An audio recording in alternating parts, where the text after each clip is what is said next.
Hello fans, collectors, investors. Welcome back to Iconic Baseball. Iconic Al here, and I am fired up. The 2025 baseball season is fast approaching, and this time of year, I like to step back, take a look at my top 100 list, look at my rankings, go over some stats of players that are still active in the game today, and revisit some of those rankings and where those players stand.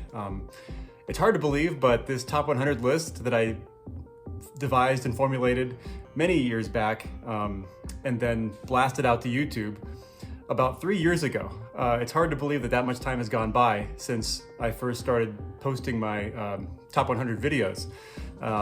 And since that time, a couple players in particular have moved up considerably in ranking since I started posting these videos.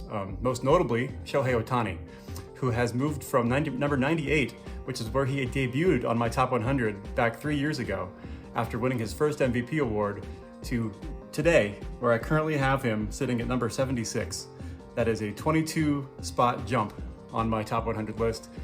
Amazing. The run that Shohei has had over the past 3 years, winning now his third MVP award, the first ever 50-50 player, his career WAR sitting right about 43.8 at age 30. So we'll get to him later.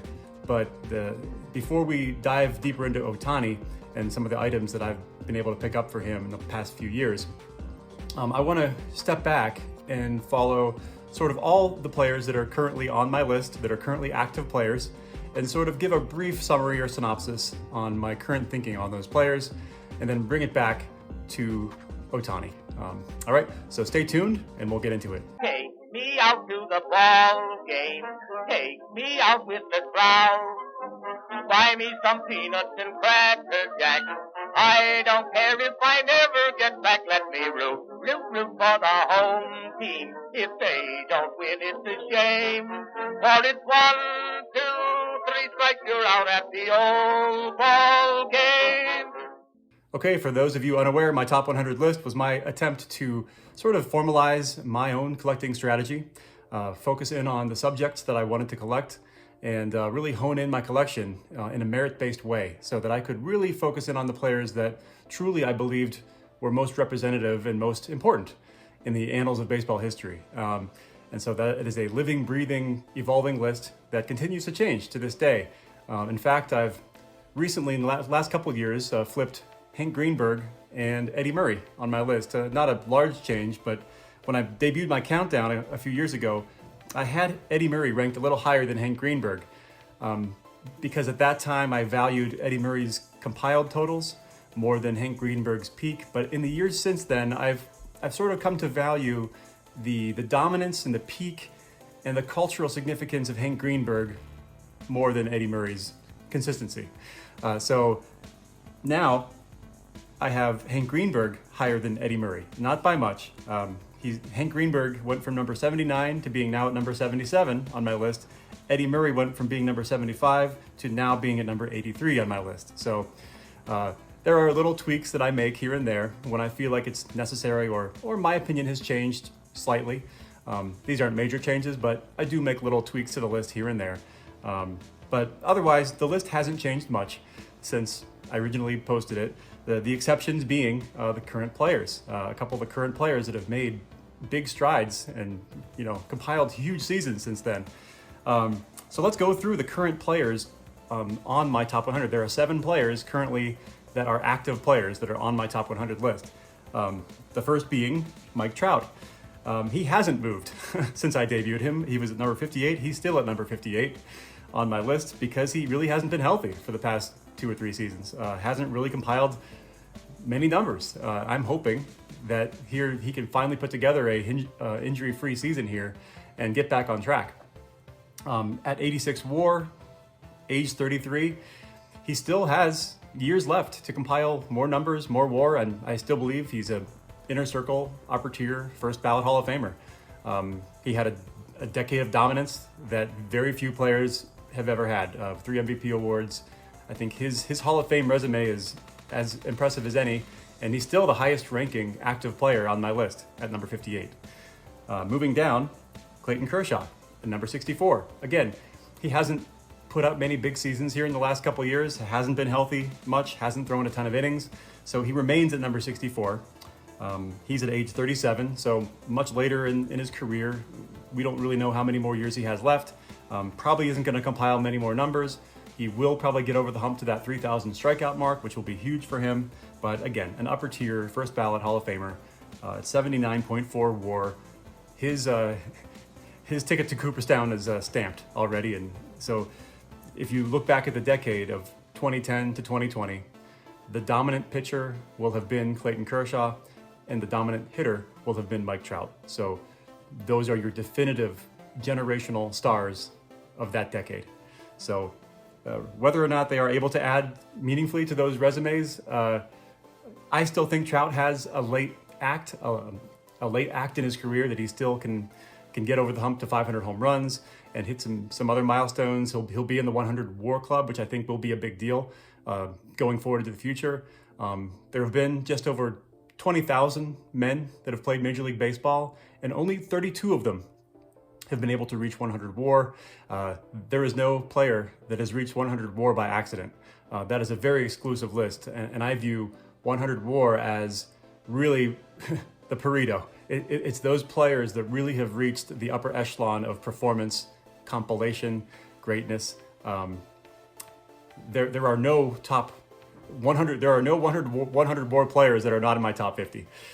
So those are all players that matter. And I think Mike Trout will be one of those 100 WAR guys.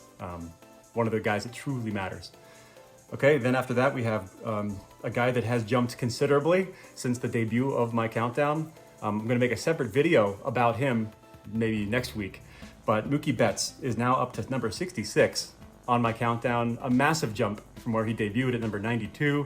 I think this last few years has really cemented Mookie Betts really on that upper tier first ballot Hall of Fame list. He is now only 32 years old still, but he has already compiled just about 70 WAR. He's at 69.6 WAR. He's won 3 World Series rings.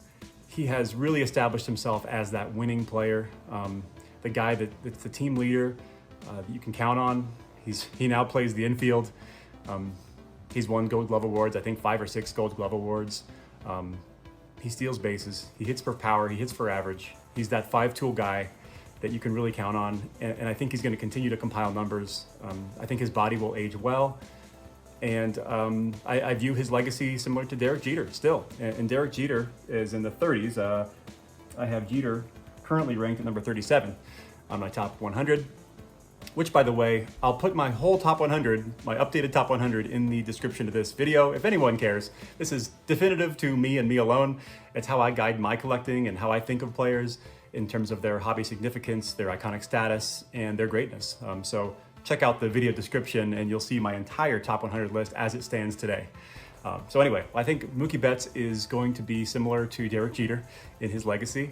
And so I have added some meaningful Mookie Betts cards in the past year or two, just bolstering what I already have now that I'm more sure than ever that Mookie Betts is a generational player. Going down the list, as I mentioned, Ohtani has gone up from number 98, where he debuted, to now at number 76. A remarkable jump of 22 spots. Ohtani is age 30. He's at 43.8 WAR and 3 MVP awards. He is already basically solidified that peak Hall of Fame case argument. He's sort of now at the point where Sandy Koufax is. He's had those 5 years of dominance, extreme, unique dominance that we haven't really ever seen before. And so at the very least, you could say that he's kind of a unique case already. Even if he were to stop playing tomorrow, he would have that peak case, that brief 5 years of dominance that you would need, including 3 MVP awards. I think he's going to do much more than that. And I think he has a chance to be in that 100 WAR club if he can, hang around for 7 or 8 more years and be productive, which I think he can. I don't think he'll have the peak seasons forever, but I think he has a nice little run here with the Dodgers, along with Mookie Betts, where they're going to win a couple more rings, and he'll have plenty more chances to perform in the postseason. The sky's kind of the limit for Betts and Ohtani here in the next 5 years. It'll be fun to watch. I know a lot of people have mixed emotions about the Dodgers and how much money they've spent and how lopsided things seem to be right now, but I mean, you could get mad at it, or you can kind of sit back and just enjoy the talent that we're seeing unfold in front of us. Some of the best players in baseball history that we're getting to see now on a nightly basis. So you could get mad at it, or you can kind of sit back and enjoy the ride and appreciate what you're seeing. Because people didn't really like the Yankees back then either. And people look back now fondly at those Yankees teams and admire the period of dominance that they had, winning back-to-back championships. And we'll probably see something similar here in LA. Okay, moving down the list, number 84 on my list, Justin Verlander.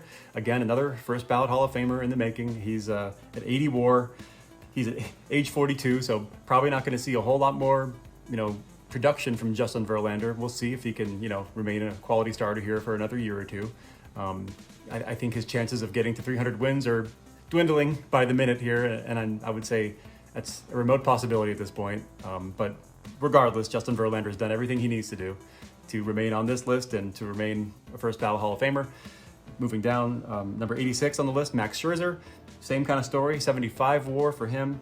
He is 40 now, and same story. He's been there, done that. He's got his 3 Cy Young awards, just like Verlander does and Kershaw does. And these guys are, again, first ballot, upper tier Hall of Famers. No big surprise there. Number 96, this is where it gets kind of interesting. Nolan Arenado. He debuted at number 95. He's bumped down to 96 because of other players that have been added above him. Ohtani moving up, moved Arenado down. So he's now at 96. And Arenado has had a couple down seasons. He hasn't been as productive as he had been when I made the list back 3 years ago. So that's a situation where we'll see. Arenado may fall off the list if he continues to languish here late in his career. I still think he can have a few good seasons here in his mid-30s, get back on track. It all depends on what team he goes to and what situation he gets into. I think he will move to another team in 2025. We'll just see what team that is, and if he can ignite his career again, because he's really kind of trailed off with his offensive numbers in the past couple of years. And we'll see if he can get going again, because I still think he has a shot. He's definitely got a good shot at 400 home runs, and then an outside shot at 500 home runs, and combined with the 10 Gold Glove awards, he needs some late life here. But I think Arenado can still be that first ballot upper tier guy. It's just going to take him finding himself again, basically. If he doesn't, then he may drop off, and a guy like Aaron Judge could come up. A guy like Bryce Harper could come up and take his place.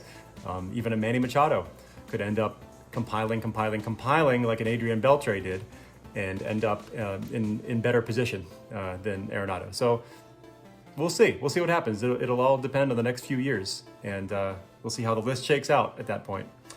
All right, so that's sort of the active players on the list right now. Let's get into Shohei Ohtani.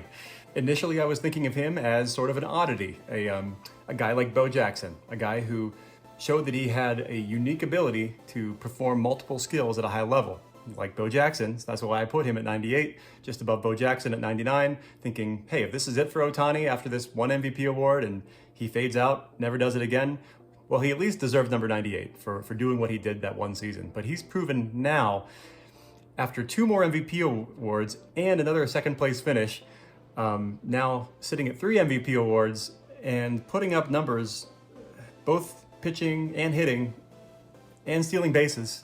I mean, this is a very singular and unique talent, and probably will go down as the talent of this decade, the 2020s. So when we look back at this decade of 2020 to 2030, the 2 players that will likely emerge as the players, the marquee stars of this decade that we're currently halfway through, it'll be likely Shohei Ohtani and Juan Soto. Those are probably going to be the 2 key players that compile the greatest WAR during this decade. And we've seen enough, I think, from both of them to be pretty certain, especially the uniqueness of Ohtani. Soto just needs to compile, and I think he will do that better than anyone. But if we see a few more seasons like this out of Ohtani, then yeah, he is going to continue to march up this list into the top 50 and likely into the top 30. But there are really no comps for Ohtani. I think he is sort of I would say the base case for Ohtani is he comps at like a Hank Greenberg as a hitter, and like a Josh Beckett as a pitcher. So Hank Greenberg ended his career with a 55.5 WAR and a very high OPS plus. And I'm not sure exactly what that OPS plus number is, but I looked at the stats, and Ohtani's OPS plus is exactly the same as Hank Greenberg's was. So it says something about the dominance, the offensive firepower that both those guys bring. So yeah, Ohtani is sort of like a Hank Greenberg offensively, and in the my base case is maybe he has like a Josh Beckett-like career as a pitcher. So if you combine those two players, you have a 55.5 WAR hitter in Hank Greenberg and a 35.7 WAR pitcher in Josh Beckett. I mean, the base case is like a 91 WAR player in total for Ohtani at the end of his career, and he could outperform both of those numbers very easily. So I think Ohtani has a heck of a chance of being a 100 WAR guy, being in that upper echelon, the 1% of the 1% of all players that have ever played Major League Baseball. He's well on his way. And so I'm confident in placing Ohtani now at number 76, which is just above Hank Greenberg and just below Reggie Jackson. And the reason I couldn't put him above Reggie Jackson just yet is he has yet to have really good postseason performances. He dislocated or subluxed his shoulder the second game of the World Series. So to be fair, he really hasn't had the chance to shine in the World Series yet. But I think given the Dodgers' talent, he's going to have plenty of opportunities in the next few years to really show what he can do in the postseason. And I'm sure it's just a matter of time before he not only gets additional rings, but thrives and shows what he can do in the postseason. So I'm very confident in at least placing him at number 76 on the list at this point. I have no doubt he'll continue to march up the list as the years pass by. But that's where I am with Ohtani right now. He's got a 282 career average, a 371 on base, which is phenomenal. A 157 OPS plus, which is the same OPS plus as Hank Greenberg. Already at the age of 30, he's eclipsed 225 home runs and 145 stolen bases. He is just amazing what he's done in these 3 years since I've even started my countdown. He's gone from being an oddity to being now a generational talent of the decade. So unbelievable. So let's get into now my Ohtani collection. Okay, here is my current Ohtani collection, and I consider it more or less complete. The two cards that I showed on my initial countdown video 3 years ago were these two. This one was ungraded at that point, and it has since received a 10, which was awesome. Then this is the other one that I had, both vintage designs. This one modeled after the 59 top set, this one modeled after the 69 decal edge. Both really cool looking cards, and if you are one of those vintage guys that really doesn't like the modern stuff, there are options, as you can see, because really all of my Ohtani cards are modeled after vintage designs, classic Topps designs. So this is a really beautiful decal edge, number 1 in the set, rookie card for Ohtani. And then this one is a 2018 Topps Archives. Now this is the pitching pose, which is the much more common base card. This one I picked up more recently, just in the past year. This shows the hitting pose, which is much scarcer. This is a short print, much more rare. They've graded, I think, 175 of these total PSA has, so much more scarce than the pitching pose, but you can see how there is a little bit of difference there. They capitalize the S and the O in Shohei Ohtani, where they don't capitalize it on this one, and they just show a different pose here, the pitching and the hitting. One thing I like is they're both number 50, so if you put them together, 50-50. But that's just one little dorky thing that I found. So that's a really cool combo that I like to have in my collection, and also kind of liked having the double take on that image right there. And then the elephant in the room here is my Ohtani autograph, which I absolutely love, modeled after the 51 Topps Redback. It's an early autograph for Ohtani. Trying to get some good light on this thing. But a 2021 Topps Clearly Authentic Redback design, numbered out of 30. That was a cash trade deal that I worked at a local card shop. Shout out to Steve at the Hobby Source. Very happy to get that a couple years ago. That deal has aged very well. I think I laid out maybe $400 or $500 in cash and $500 or $600 in trade, and it turned out very well. And then last but not least, in 2023, at the Rockies game, I hit the memorabilia kiosk, and I made a video about this shortly after it happened. I was able to pick up an authentic Ohtani foul ball. So you can see here, this smudge corresponds to a very high velocity shear force that basically smudged the entire MLB logo off the ball. And that was a very high velocity Ohtani foul ball. I have a video clip of that particular pitch. I went back and found it, and here you can see it. You can see his bat just glances off the ball, goes down into the dirt, and is removed from play. So pretty cool item. This was $100 at the Rockies game, authenticated by MLB. That's the case it came in. This was back when he was with the Angels. And my only objective at this point for Ohtani and my collection is to somehow, some way, someday, to get this ball signed by Ohtani to complete the piece.